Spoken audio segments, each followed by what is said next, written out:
There are approximately 15,000 Canadians with Asperger's syndrome, a form of autism that is characterized by significant difficulties in social interaction, along with restricted and repetitive patterns of behavior and interests. Jay Serdula knows this firsthand. Even though he was diagnosed as a young adult with Asperger's, Jay has accomplished many goals. He has a BA in Applied Mathematics with Electrical Engineering electives at the University of Waterloo, a master's degree in Physical Oceanography, and is currently employed as a research assistant in the Chemical Engineering Department at the Royal Military College of Canada. And Jay is here to help us all understand more about Asperger's and life as an Aspie. Jay, welcome to Full Circle. Thank you. We are so happy that you have come to be with us, and we just want to ask you some questions and get to know you a little bit better. I wanted to ask you, as a child, did you feel any different with Asperger's as a child? Yes, I did feel different from the other students at school, but without an actual diagnosis, I was unable to understand or explain the differences. I felt I had no choice but to live with the differences as best I could and adapt to the social environment as best I could despite the differences. Now, Jay, at the age of 26, you were diagnosed with Asperger's. How did that knowledge affect you then? At first, it didn't affect me at all because by then I had learned to live with the differences. I was afraid to tell people that I had Asperger's syndrome because I was afraid people would think of me as disabled or handicapped. Even in the best case scenario that the other person had a sincere desire to help, that person probably wouldn't know what Asperger's syndrome was and I would have had to explain it to them. So I thought my most promising solution was to bluff. Now, knowledge that I have Asperger's syndrome helps reassure me that I'm not necessarily unusual. At first, it takes more time to explain my differences to other people, but it usually pays off in the long run. And I've found that most people are more accepting of me and patient with me once they understand why I'm different. Well, what's the biggest challenge you face day to day? The biggest challenge I face day to day is probably multitasking. I do well at something if and only if I really give it my focus. The flip side is I have trouble focusing on more than one thing at a time. In other words, I can't multitask very well. I suppose this is true for everyone, but more so for people with Asperger's syndrome. One example is when someone asks me a question, especially a question which I'm not prepared for, and at a time when I'm not prepared for it, and when I'm focused on something else, more often than not, I have to drop my focus, figure out what the other person already knows, what sort of background they have, what they want to hear. I have to translate the other person's terms into my terms and before I can answer the question. Meanwhile, I'm trying to make this translation with as little focus as possible so that I can maintain my focus on what I was doing before the question was asked. It would help if people would give me more advance notice. And Jay, if you could tell the world one thing about Asperger's, what would you say? What would it be? People with Asperger's syndrome are not usually as threatening as they seem to be at first. People with Asperger's syndrome are not necessarily any better or worse than the average person. They're just different. And it's often difficult to realize that they're different because from the outside, people with Asperger's syndrome seem completely normal. So my advice would be, don't be too quick to judge and don't assume that they're going to pick up or understand what you're trying to tell them as quickly as the average person would. Like be patient with them and be ready to spend more time to get to know them. And Jay, you have gone above and beyond to help us all understand Asperger's a bit. You created this t-shirt, and I really appreciate this t-shirt. It says on the front, if you ask me, how are you? It will take me 30 minutes to tell you. So do you still want to know?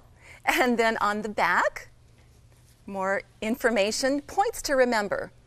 If you only intend to greet me, say hello, not how are you.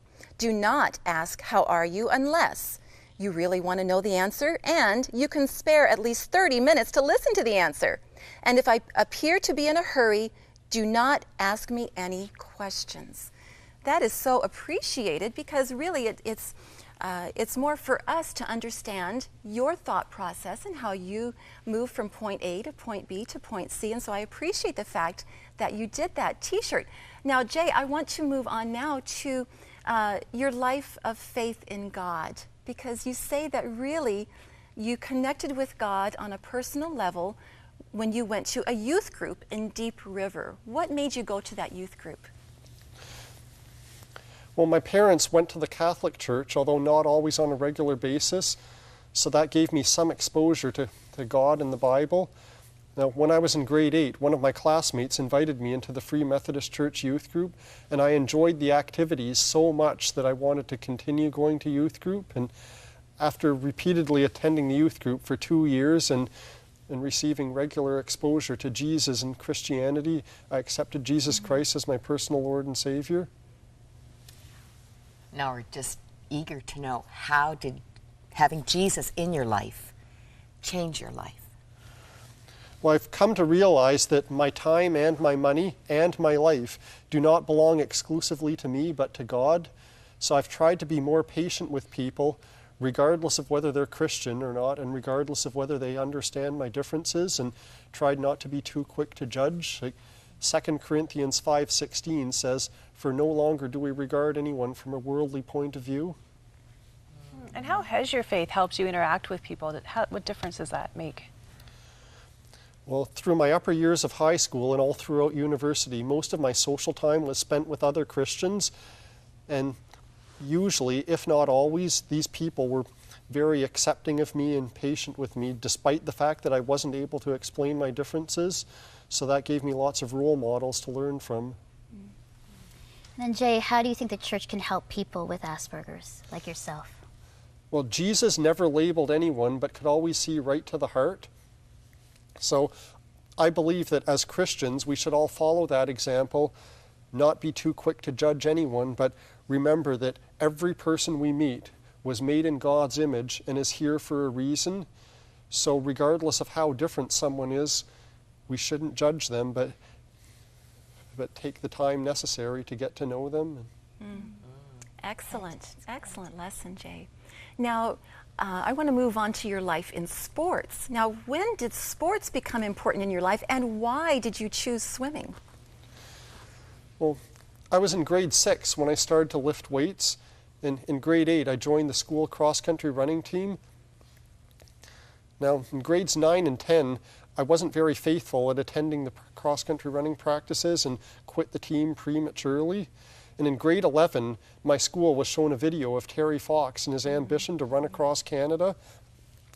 So that made me feel remorse for having quit the cross-country running team early the previous 2 years. And I thought, I may never run across Canada, but the least I can do is be more faithful in attending the practices and make sure I attend all the meets.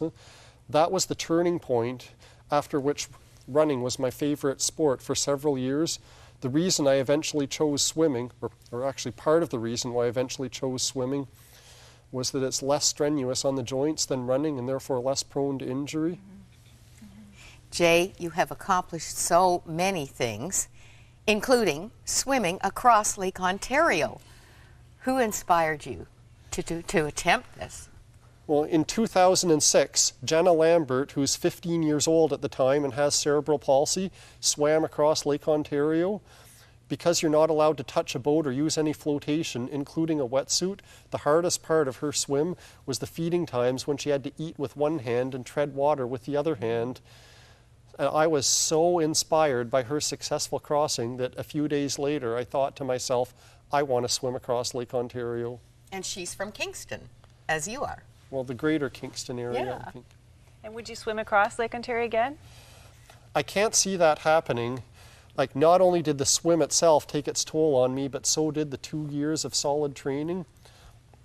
So part of the reason I swam across Lake Ontario was to demonstrate the determination and perseverance that a lot of people with Asperger's syndrome have, and thus demonstrate that what people with Asperger's syndrome can do when they put their minds to it, and demonstrate they're not necessarily handicapped, but they do have exceptional talents. So if I were to make that demonstration all over again, that would have limited additional benefit, I believe that it's time to move on and help the Asperger's community in other ways, such as by giving public speeches about Asperger's syndrome. And from that experience, Jay, you've written a great book called The Ambition of an Aspie. Why did you write this book? Well, for a number of reasons. First of all, I enjoy writing as a means of communication. I often communicate better in writing than over the phone or in person because there's no pressure to respond to other people's questions quickly. I have more time to think about how to choose my words, and I don't have to worry about my facial expression or my intonation giving a message that contradicts what I say with my words.